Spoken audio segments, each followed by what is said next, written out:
Hey, good morning, everyone. Good Good morning.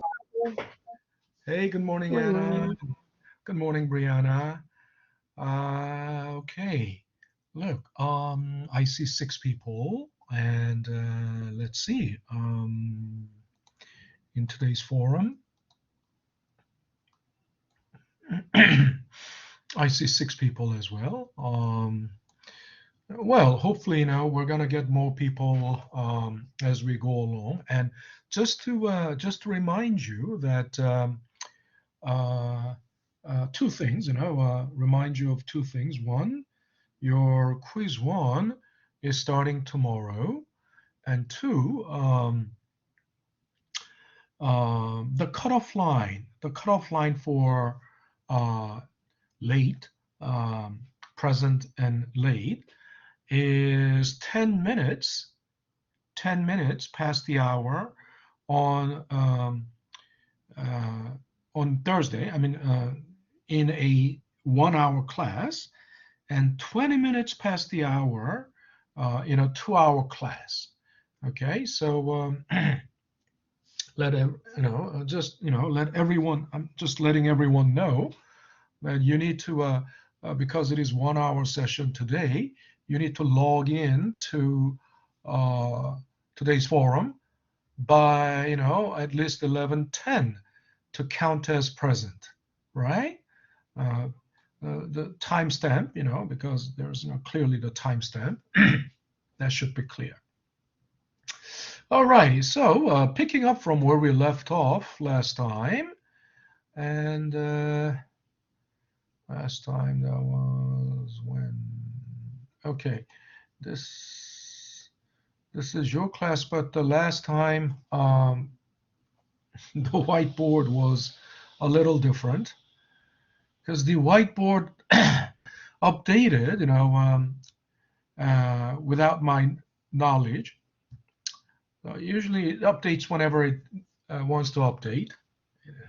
So it has. Uh, so the one I used last time, which was on 14th, somehow it wasn't saved here. Doesn't matter. I can. So anyway, I don't need to rely on this. Uh,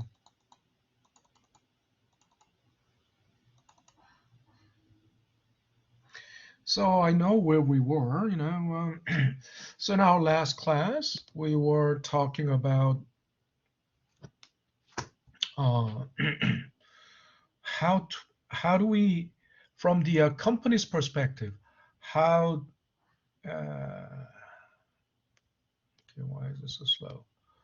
From the company's perspective, how do they measure the return on investment? Uh, return on investment is really a broad concept. So uh, the holding period return and the annualized return we used last time, in the first topic, uh, was more of a generic way of calculating return. Um, but from company's perspective, from the firm's perspective, um, a simple and straightforward metric, right? A very simple and straightforward metric for measuring return on investment is ROA, return on assets, and return on equity. We talked about this last time. I'm not going to go over it again. And then, so basically, then we need to uh,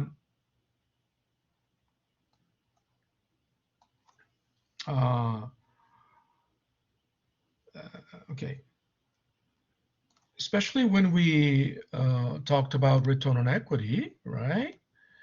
Uh, is profit, it's the ratio. In other words, it's a fraction. Uh, Profit over equity, right? That's how you measure return on equity. And of course, from the um, owner's perspective, and owners are what? Who are the owners? Owners are equity holders, right? Equity holders are the owners, right? Ah, I don't want.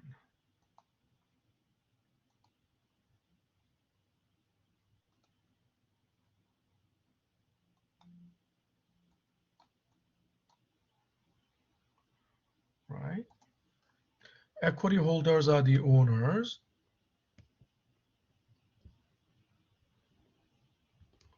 And they are called, of course, equity holders. Why is it so slow today?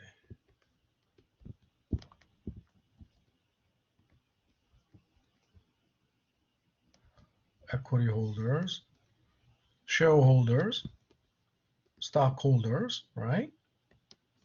Shareholders,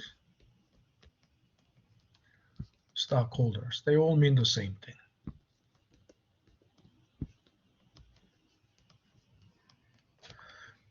And it's obvious why they want to know, they want ROE, because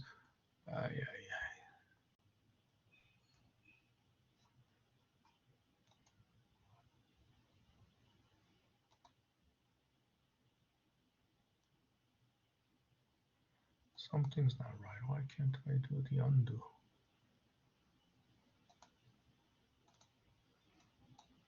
Oh, no, no, no. Okay. So,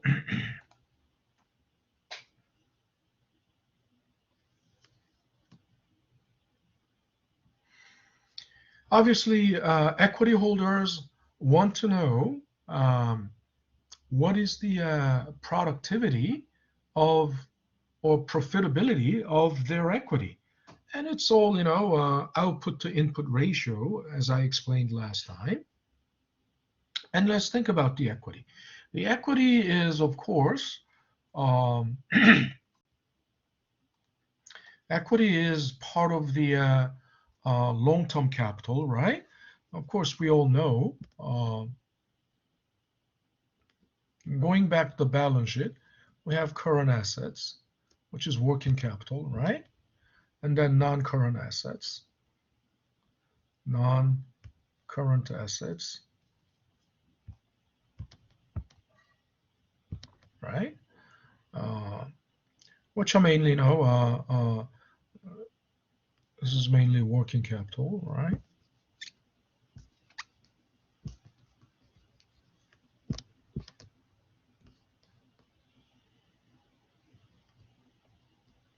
And this is mainly plant and equipment, right? Physical capital.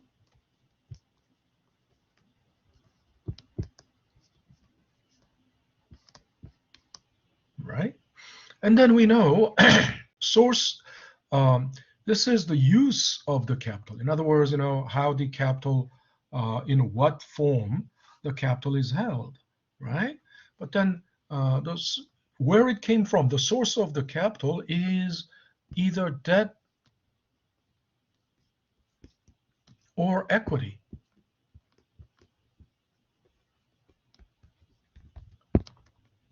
right?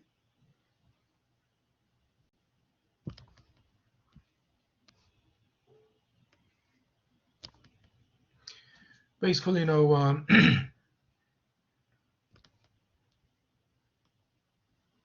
assets came from equity and debt, right? And then, so think about it. So if the capital structure is 40% debt, 60% equity,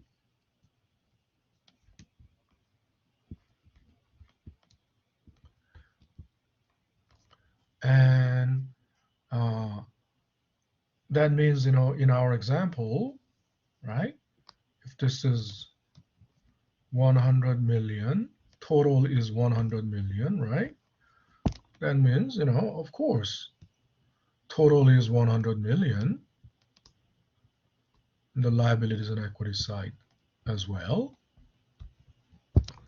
And that 60% is 60 million, right?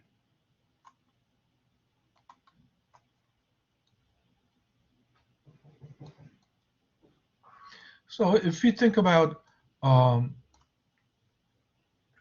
equity at time zero, so let's take, when we do the fundamental analysis, I've been telling you we need two balance sheets and one income statement. Two balance sheets, basically, balance sheet at time zero and balance sheet at time one, right? Because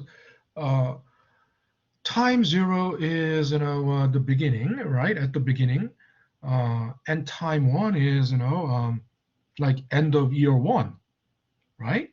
Time zero is the beginning of year one. Time one, end of year one, right? That's nothing new. We already understand that. So if you have, then in the balance sheet at time one, right? The equity balance sheet at time zero, equity at time zero is 60 million.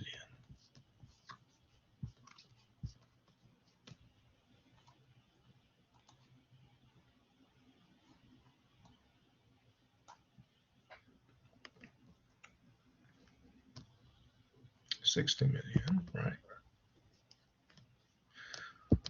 Okay, we're starting. So at time zero, right, with 60 million, right, in equity. But where did it come from? We all know this came from. Like, okay, I should put it somewhere else.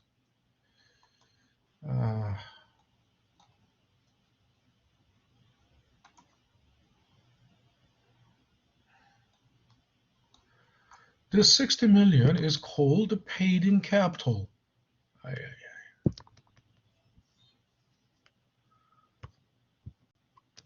Paid in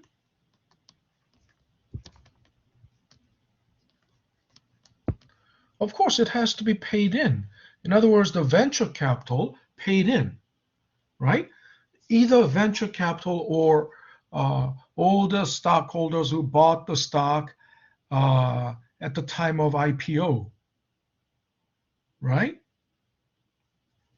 Initial public offering, right?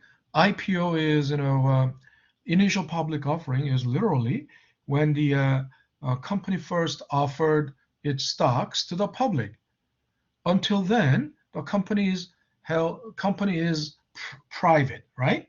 Company is held privately, and every company wants to go public because, by going public, you are listed in the stock market. Then you are able to stocks in the stock market, right? That way, by selling stocks to the stock market, to the public, you are able to raise more capital, right?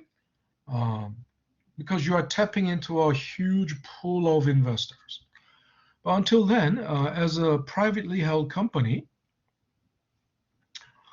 you have, limited access to capital. Of course, because it goes without saying, only venture capital will invest in you. I mean, even that will be the lucky case. Normally, you won't even be able to meet any investor. But if you go on a TV show like Shark Tank, you know what Shark Tank is. That's where it's a meat market.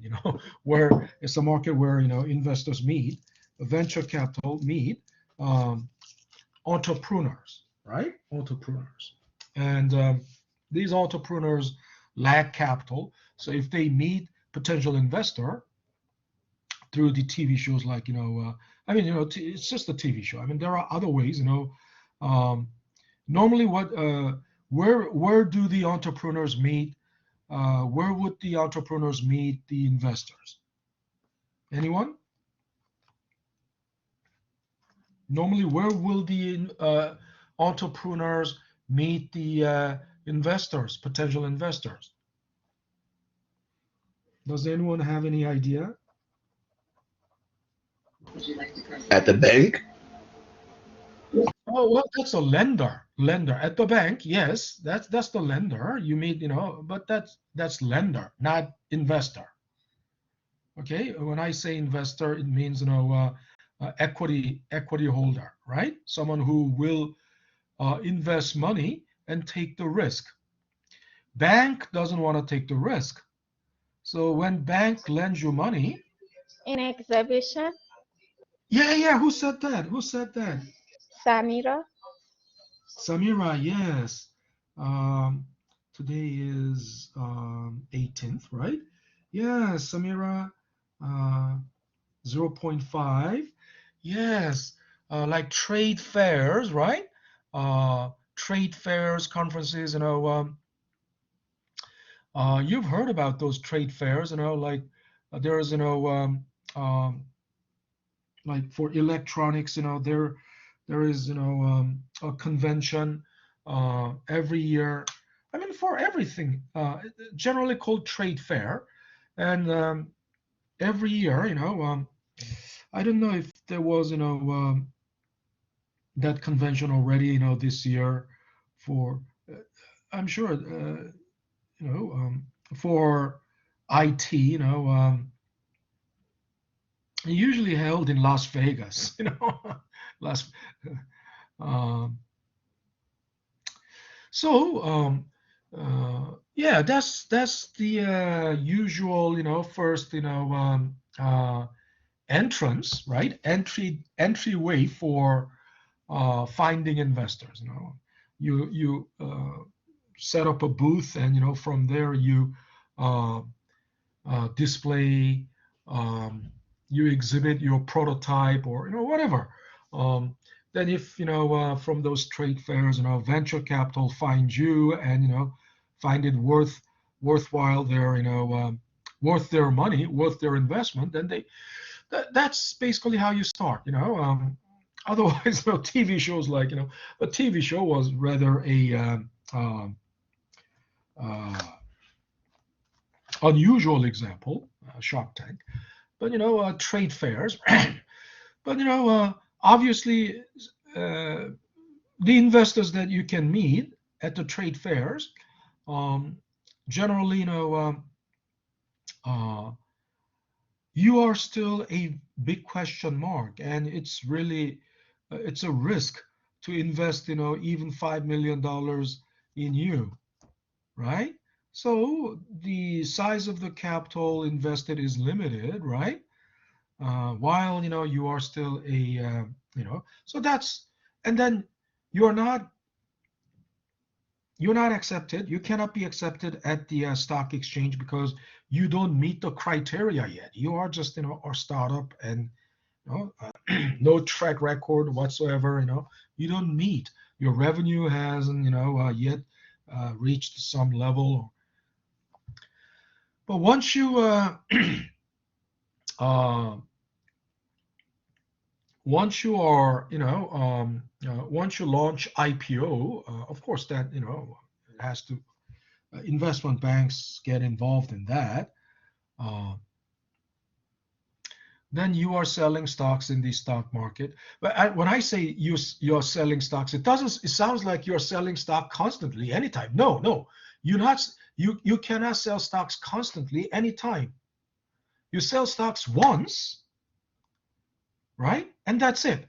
And if you sell the stocks again, it will be after a long time. You don't sell stocks, like every day. You can't, right?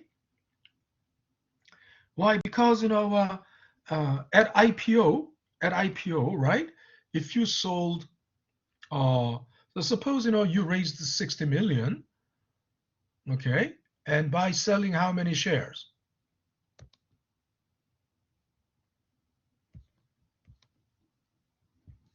Ah,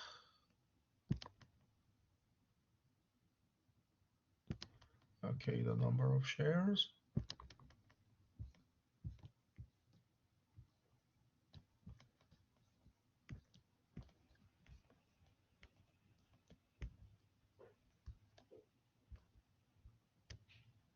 if the number of shares is 1 million, right? That means what? At IPO, you sold, 1 million shares. So what is the price per share then? You sold 1 million shares, 1 million shares at IPO, and you raised the 60 million in paid-in capital, right? You raised 60 million. So that's why equity value at time zero is 60 million. Then what is the price per share? Anyone? 60. $60. Yes, of course. You divide 60 million by 1 million, so it will have to be $60 per share. And who was that? Samira. Okay, Samira, you're getting another 0.5. So it's $60, and that's called book value per share.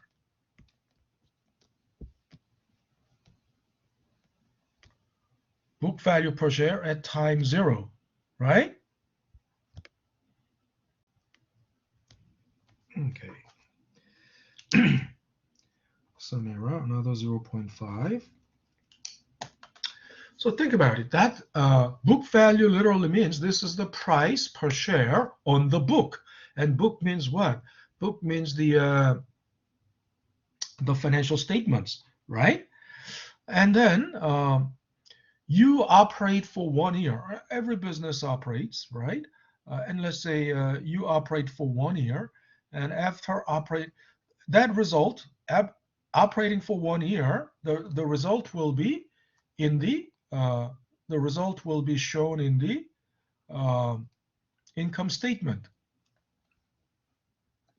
So I said, remember, I've been telling you, I mean, you guys don't retain much in short-term memory because I keep telling you, I have to remind you over and over the scenario, right?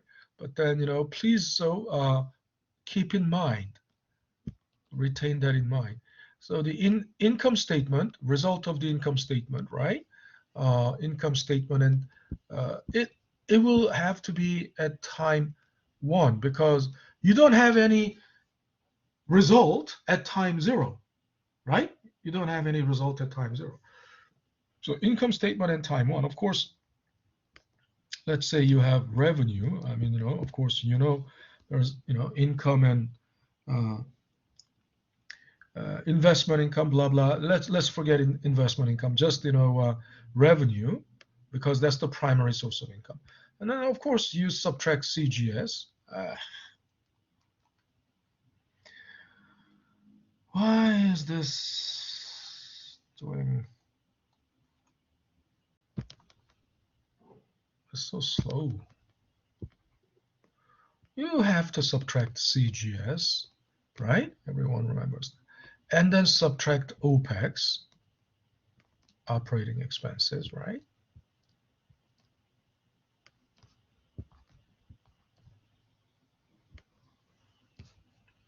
And then, of course, you arrive at EBIT, right?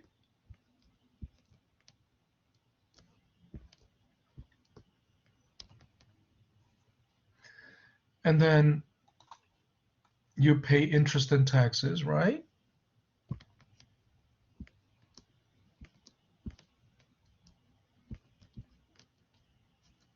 Ah.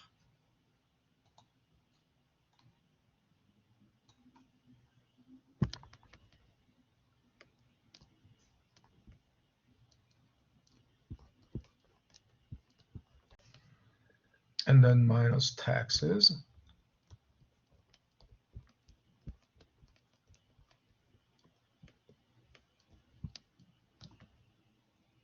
And then you finally arrive at Earning after taxes. Right, EAT, earnings after taxes. And who said that? Samira. Okay, Samira. All righty. EAT. That's another 0.5. You finally arrive at EAT. earnings after taxes, right? Now, but this earnings EAT is as of when? This EAT is as of what? What time? Of course, this is time one, right? Isn't it right? You cannot have EAT at time zero, because at time zero, you don't have any. At time zero, you're just starting out. You have no EAT at time zero. You cannot. There can be no, So because after operating for 1 year, finally you have the result of that operation, and that's EAT at time one. And let's say that the EAT at time one is 10 million.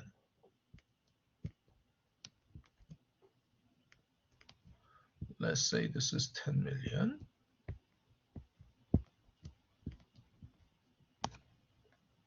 Now, who does this belong to? The equity holder. Yeah, the equity holders. It belongs to the equity holders. Okay, so you got another, Samira, right?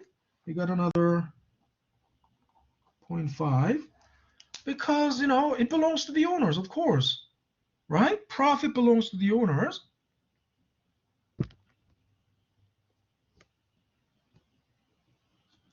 So it belongs to the equity holders or shareholders, right?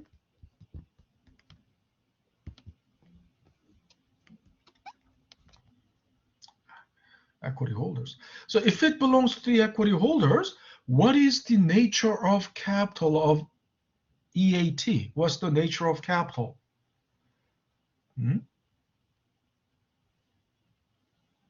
Do you understand the nature of capital I'm talking about?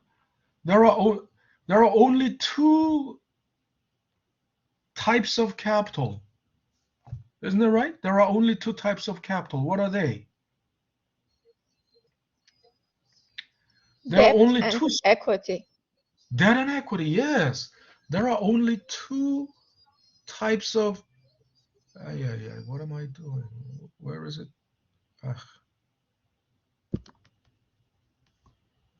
So this thing is moving very slowly today. So I think I will need to reopen this, because it's so slow and unresponsive, very unresponsive. Now, there are only two sources of capital, right? So you can say two types of capital, right?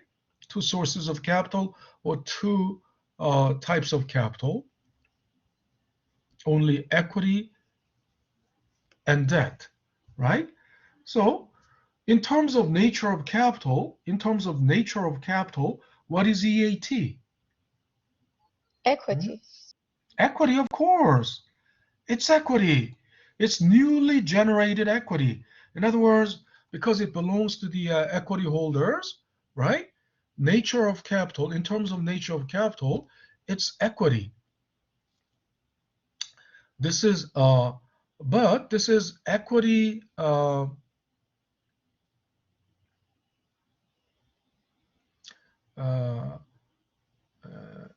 this is equity clearly, because it belongs, otherwise it cannot belong to the equity holders, right? It's equity, but then this is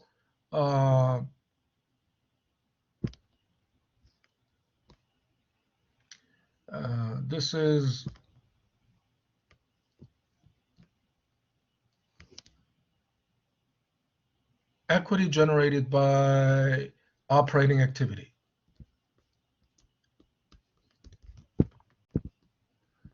Equity by operating activity. Think about it. The operating activity, right?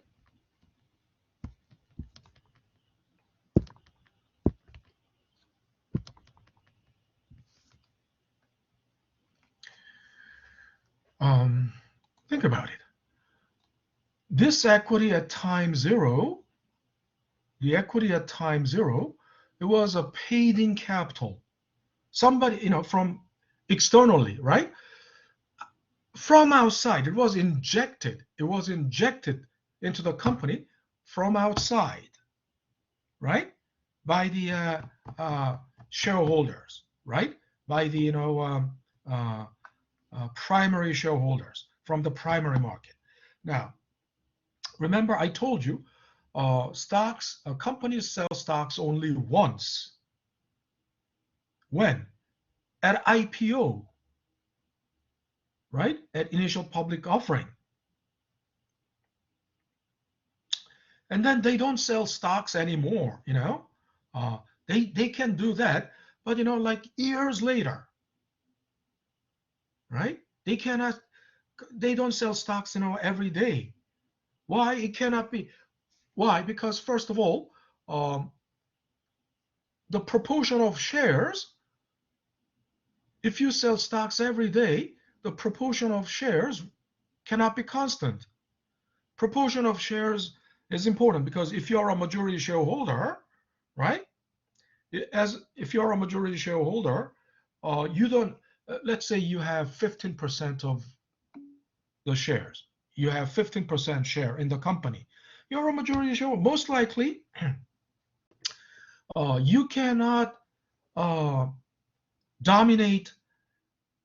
You cannot dominate the vote, but because 15% cannot, it's not super majority is always 51%. But as a big majority shareholder, right, major shareholder, right, you can gather together the votes from other majority shareholders, right? And if you can pull together other majority shareholders, right,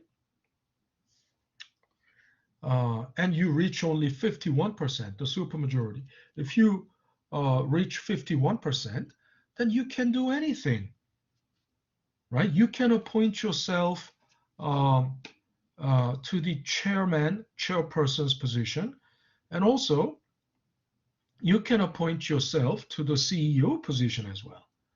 Okay. I don't know if I told you this before, but because it's, probably I didn't get a chance. But this is not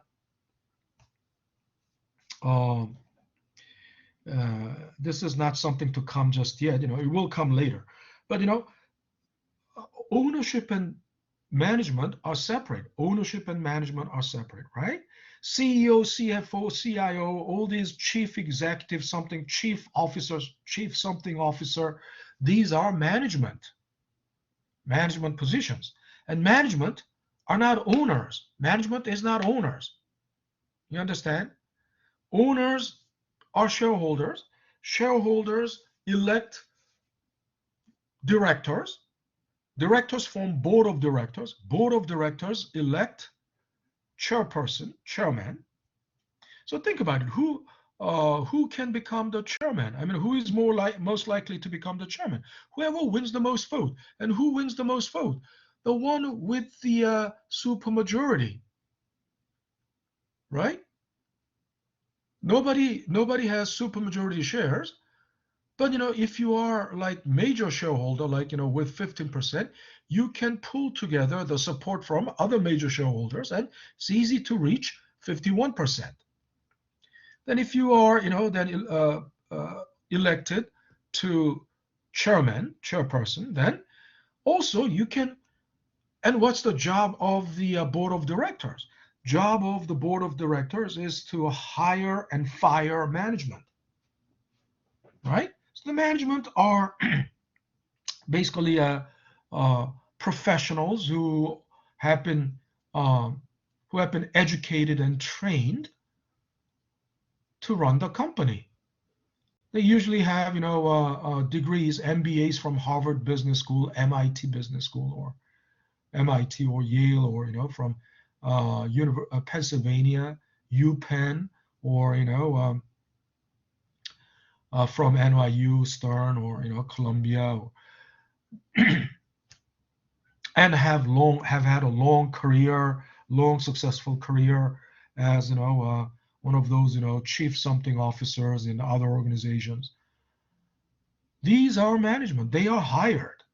But if you think, look, you are the chairperson, you can you can, basically sway the vote. You can sway the direction of the vote when you hire a management who becomes the chief executive officer, becomes the CEO. I mean, if you think you are the best person for the job, you can appoint yourself and win the vote because you are the majority shareholder, right? You can, you can pull the votes together to reach the supermajority. So, uh, uh,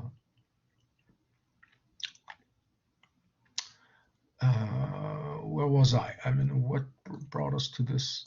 So think about it. 11, the 60 million came from those uh, initial shareholders, and the primary shareholders who bought the stocks at IPO. Okay, so and then I told you companies don't sell stocks because they don't want this proportion of shares. I mean, as the CEO, I mean, or as the chairperson, and as the director, as directors of the board, right? You don't want your proportion change. If the company sells stocks constantly, this proportion will change. Nobody wants that, right? And then so after the IPO is called primary market. That's when the company sells stocks. Okay, primary market. And then after that, stocks are traded only between the buyer and seller, not between the company and the buyer, right? That's called the secondary market. So after the primary market, all the transactions are basically secondary market transactions, right? So if I have, about 10 shares of, this company, I can sell it to anybody. That transaction, that trading happens in the secondary market, right? And in the secondary market, the stocks just change hands between the buyer and seller, not between the company and the buyer. Okay, you understand? That you must understand very clearly. Otherwise, everything will seem, very blurry. Now, so think about it. That's paid in capital, right? That's paid in capital, but this is paid in equity, right? And this is internally generated equity. In other words, equity generated by the operating activity. So if this is 10 million, right? If EAT is 10 million, think about it. This was at time 0. 1 year later,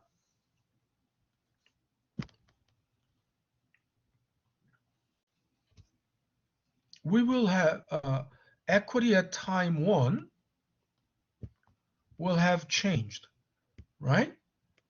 And what's going to be the equity at time 1 then? Anyone? What should be the equity at time 1?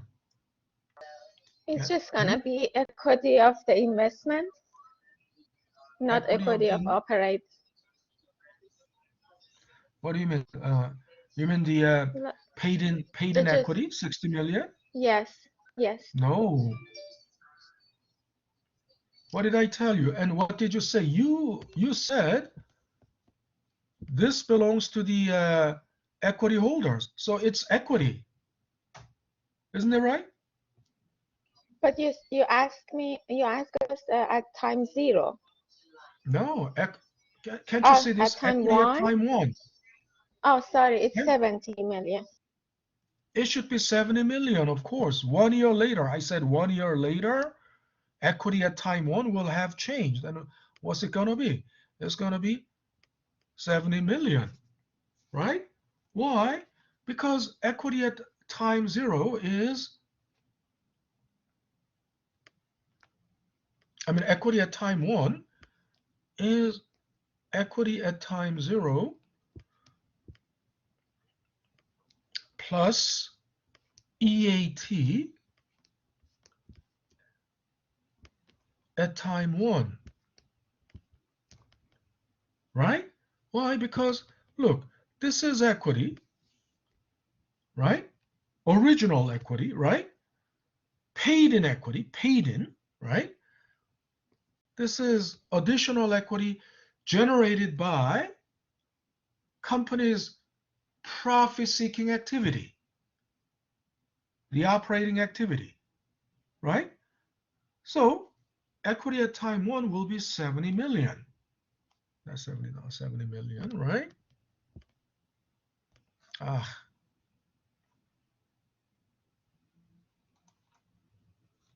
70 million. Okay. And then think about it. What's the number of shares outstanding? What's the number of shares outstanding at time 1? What's the number of shares outstanding? 1 million? Yeah, still 1 million, right? Remember, I told you number of shares don't change easily because, as I said, at IPO, the number of shares that IPO that was outstanding at IPO, that will still be number of shares outstanding even after, right? Because they don't sell stocks constantly, right? Years later, many years later, maybe they can increase, they can sell new shares if necessary, but until then, they don't. So if because it will dilute, it will change the proportion of shares, and then it will also dilute the share price if there is no demand for, if there is no follow-on demand for this stock, right? But if you issue more stocks, additional another 1 million shares, then what's going to happen? No demand, then there are 2 million shares outstanding. The stock price will be halved, right? The stock price will be halved. Okay. So they don't want the dilution of the share price. So and so then what's going to be the because there are still 1 million shares outstanding. What's going to be the book value per share? What's going to be the price per share at time 1? In other words, what's going to be the book value per share at time 1?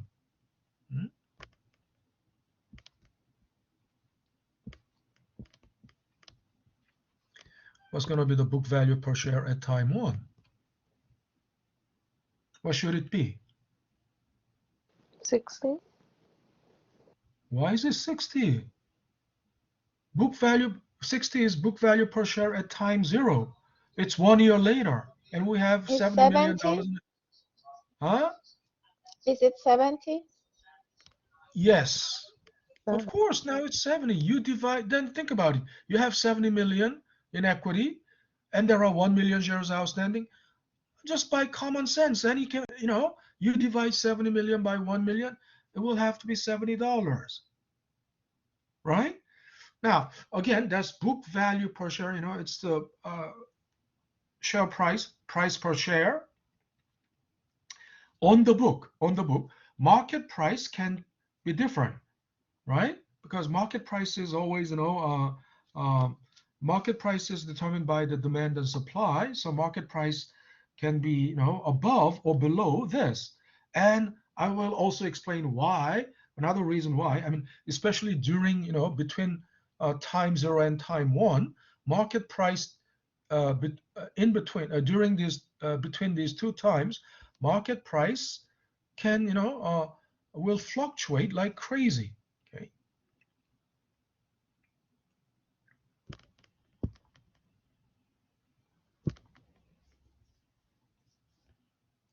Market price will fluctuate like crazy between time 0 and time 1. Now, and here's another one more thing we need to understand. So EAT 10 million, that belongs to the equity holders, but that's aggregate. EAT is an aggregate number. Also, when we say profit, that's also an aggregate number, right? Isn't that right? That's an aggregate number. So if we per share, if we want to find that's EAT per share, right? If you want to find profit per share or EAT per share, what should we do? Of course, we'll simply need to divide it by number of shares, right? You'll need to divide it by number of shares. Then you will find, a profit per share. And number of shares, 1 million, right?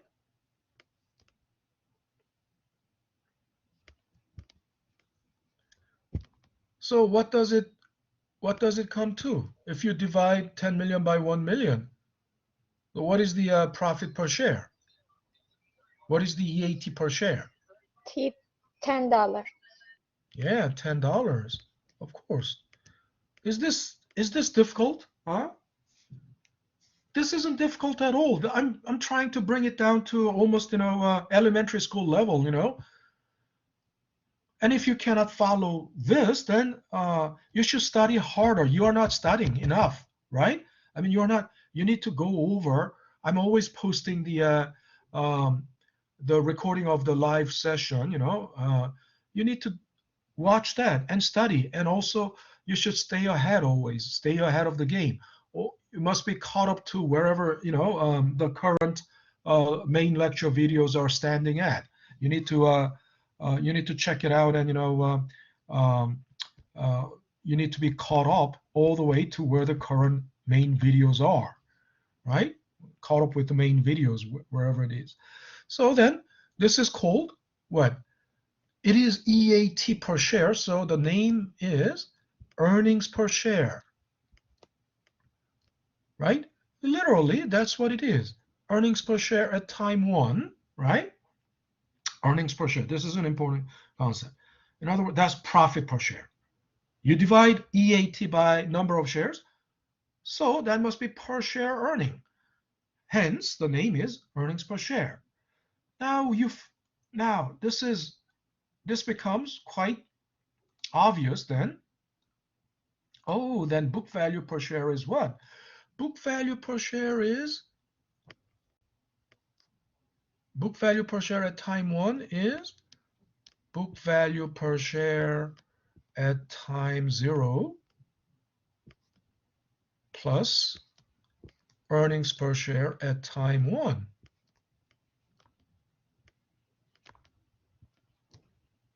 Right? That's what book value per share at time 1 is. And this coincides with also the concept here. What was the equity at time 1? Equity at time 1 is equity at time 0 plus earnings EAT at time 1. Think about it. If you divide all of this by number of shares, it's exactly this. Isn't that right? Isn't it right? This is the result. This is all per share concept. If you divide it by number of shares, right? If you divide equity at time 1, equity at time 0 plus EAT at time 1, if you divide all of that by 1 million, right? Number of shares outstanding, then you arrive at book value per share at time 1, which is book value per share at time 0 plus earnings per share at time 1. Okay, all righty, that's all the time we have today. All the time we have. I have only 10 people here. What happened to the rest of the class? All righty, any questions so far? Any questions? No, I have no questions. All righty. Okay, so then you have a great afternoon, everyone. And I will. All right, I will see you guys next Tuesday. Okay. Thank you, Professor. Bye. All right, take care. Bye. So I will stop recording.